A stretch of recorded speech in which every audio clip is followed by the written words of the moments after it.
Genevieve Radosti, staff writer for MovieJawn, and I'm here today with documentarian and filmmaker Emily Mkrtichian, whose featured documentary There Was Not just opened theatrically in New York City and will be playing at the Laemmle Glendale in Los Angeles this upcoming weekend. And the film follows four Armenian women in the Republic of Artsakh right on the eve of war. Over the course of the film, homes are lost, legacies are recorded, and history repeats itself once again. Hi, Emily, how are you? Hi, Genevieve. Thanks for having me. Yeah, I'm doing well. Yeah. So you just had your big weekend. Were there any moments the last few days that really surprised you?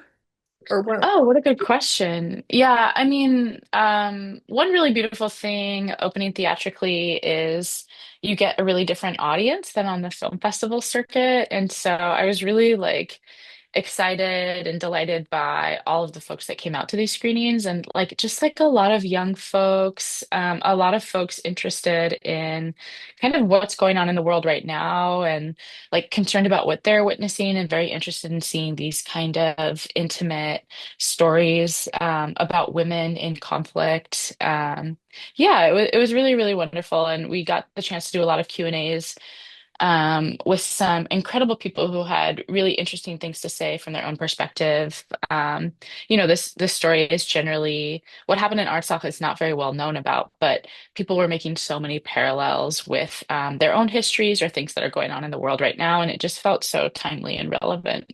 Right. Well, what happens in Armenia tends to be a reflection of what's going on in the world in general, it feels like. And your movie is Hmm. actually named after how Armenian fairy tales start, which is there was not, instead of once upon a time. And I was thinking about how fairy tales, they pass down because they're so universal. They resonate with everyone. And so I was wondering what kind of universal lesson or message are you really hoping people walk away from there was not with? Well, like you said, this is a story about four women who kind of experienced the unimaginable. And when I started making the film, none of us knew what was going to happen. And I kind of formed these close bonds and friendships with these women, unaware of what we would eventually go through.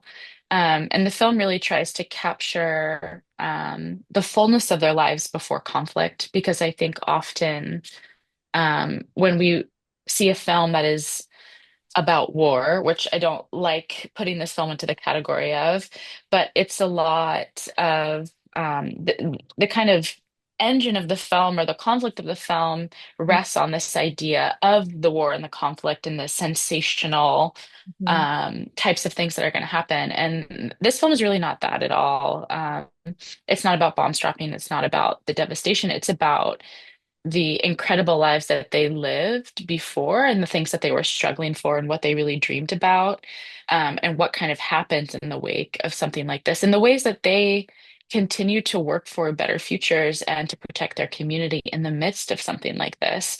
So I think what I want people to take away is I guess just the fact that I never made this film so that we would watch it and feel bad for these women. It's not a film that's asking for your sympathy.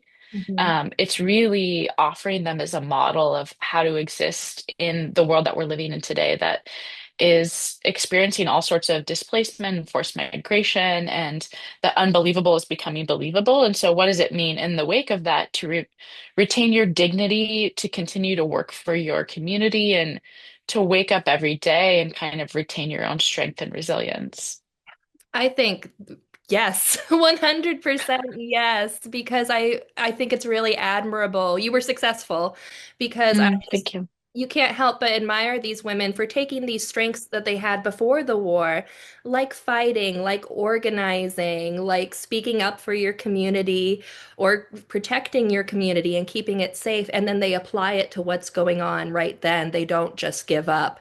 So I Yeah. don't think you like there's no pity here, it's really just Yeah. admiration. So that was really successful. But it is Thank you. also very emotionally vulnerable at times. And I know you mentioned that your connections with these women became friendships. And I was wondering, there was one scene in particular with Sveta where she's on the phone with her family and they've evacuated and she's still in Artsakh. And it's just it's a heavy moment for her, it feels like. And I was wondering if there was ever a time when recording where you guys had to sit down and talk about, is it okay if we put this in the movie? Because that was a hard moment for you. Yeah, I mean, I think that happened even at the level of, is it okay if I turn the camera on right now? And that was a consideration all the time. It's the kind of calculation of should I be here as a human and as a friend, or am I here also as a documentary filmmaker? Is the camera helping or harming the situation? Is this something that we want to remember afterwards? And that was a constant question and negotiation. And obviously, I don't think I always got it right, but I was always considering it. And as far as like the film itself, the I shared the film with all four women before it premiered. And there was like one or two things that people did ask to be taken out or changed, and we immediately did that, of course. So it was like a negotiation at all steps, and it always happened in conversation with these four women. Oh, I love that. That's so refreshing in a time of reality TV and hot mics and gotcha moments. Yeah, That's wonderful. yeah, So I was also wondering, because you couldn't have known when you started making this movie, you didn't know that there was no longer going to be an art sock by the time, as you knew it, by the time you were finished. Was there a moment around 2020 where you knew I have to keep filming, I have to keep going? And this is part of the bigger story of the film. yeah. I mean, I think from the moment the war started, it felt, I happened to be in Artsakh when it happened. I had a camera. I had been there for a few months filming with these four women, and I actually had a plane ticket to go home the next day and immediately decided that I should be here. I had the privilege of being able to document and record what was happening. It felt like a responsibility to stay. And so I think from the beginning, I felt that very strongly that if these four women are going to be here, they want to be here. They don't have the choice to go. Why would I go after, promising them that I was going to tell this story about them? I can't just disappear if it got scary or hard. So it was like very obvious to me that I really needed to be there. I needed to stay. And it really wasn't until later that I had the question after the war was lost and in the wake of kind of that tragedy, I had more questions around, is this a story that I want to tell that should be told? Is it ethical to represent these kinds of historical events? And obviously, I eventually came back and felt like, yeah, these stories were told to me when I was a kid, and they really informed me about the world, and they prepared me for my life in a really important way. And now it's my job to be the teller of these stories. It's come full circle, and I have a responsibility to tell the version of the story that no one seemed interested in. Hmm. Well, that's amazing. And I'm obviously so glad that you did because this happened in 2020 when so much was going on. And it kind of, not for everyone, obviously, but it kind of got lost in the shuffle. So I'm glad you're bringing the story out and back into the world. Like, no, this happened. And Yeah. you're kind of the fifth woman in the movie because your story is Mm. part of it. And that's really beautiful. And what you were talking about with the kind of with generations passing these stories down. There was a moment in the movie where women were around the table in kind of like a consciousness raising circle where they were talking about like, oh, the old generation, they need to go away so that we can move forward culturally, so that women can be more present in public life, even though we see that they're really the cornerstone of public life in this movie. Yeah. Um, Yeah. but I was wondering if it was purposeful within a scene or two after that we meet Sosa's grandmother And she says to her, tell Emily about how soldiers tried to take your house and you had a gun and you told them to go away.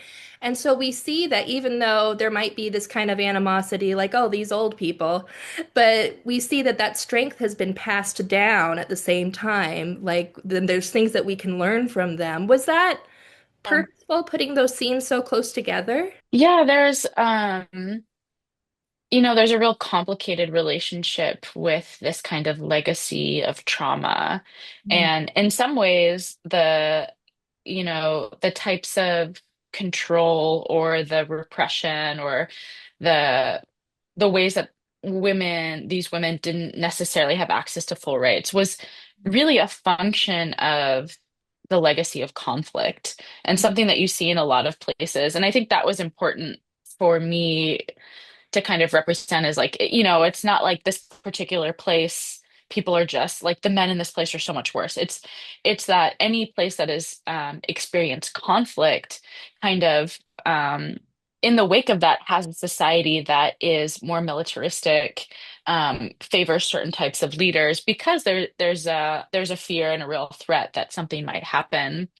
Um, but something Siranush said to me in an interview once that I will never forget is she it kind of once said like, because we lived under this threat, we kind of like allowed them to take control. Like we allowed the military to be in charge, and we said, okay, you're doing what's right for us. But then in the end, it did nothing for us anyway. Like this war happened and we weren't even prepared. So what was it all for? Mm. And I think that's like a really apt, interesting description of what ended up happening.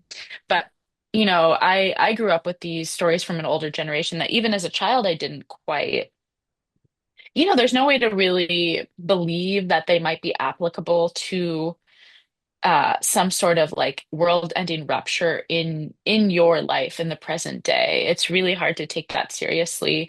But when the war started, I remember thinking, wow, like these are things that are staying with me. These are things that are in my DNA that are actually like here to protect me and give me some information about how to survive in a situation like this, which I've never been exposed to. So there is like a real tense relationship with that. Like are the people who are passing this stuff down passing down trauma, or are they passing down information? And even as the storyteller myself, thinking about how to represent a story like this, like, am I just representing traumatizing images, or am I passing on to the next generation, like my kid included, this kind of information about what happened so that if it happens again, we know how to survive? Exactly. How to survive. I think it's the latter with your film myself, but I might be biased. I really loved it. I know this is really heavy subject matter, and I worry that that might be weighing on you a little bit, but I wanted to bring a little bit of levity to it. Movie John, we always ask our video interviewees about their desert island movie. If you were on a desert island and you could somehow watch one movie for the rest of your life, what movie would that be? So many movies. That's really hard. That's really hard. Um, this is like in some ways related, in some ways unrelated. Lately I've been thinking a lot about Chantal Akerman's, I think it's News from Home. Yeah. I've been thinking about relationships between mothers and children, the ways that those kind of interpersonal, intimate relationships can play out against a specific landscape or a background. And there's just like so much to learn from that film and the way that it's constructed, and the patience that it has, and the vulnerability of the reading of those letters. So, I'm a person who I move and I change all the time, but in this moment, that's the answer I would give you. That's perfect. Wonderful. Well, thank you so much for your time, Emily. It's been a pleasure. Thank you for making There Was Not. And I hope everyone watching this tunes in and sees it wherever they can, whenever they can. Just really quick, do you have any Yeah. plans to be bringing it to digital or VOD after your theatrical run? Yeah, after the theatrical run, Watermelon Pictures will be doing the digital release. So we hope that's happening early next year. Very cool. Early 2026. I'll be screaming it from the hilltops. Very exciting. Thank you, Thanks, Emily. Genevieve. Thank you.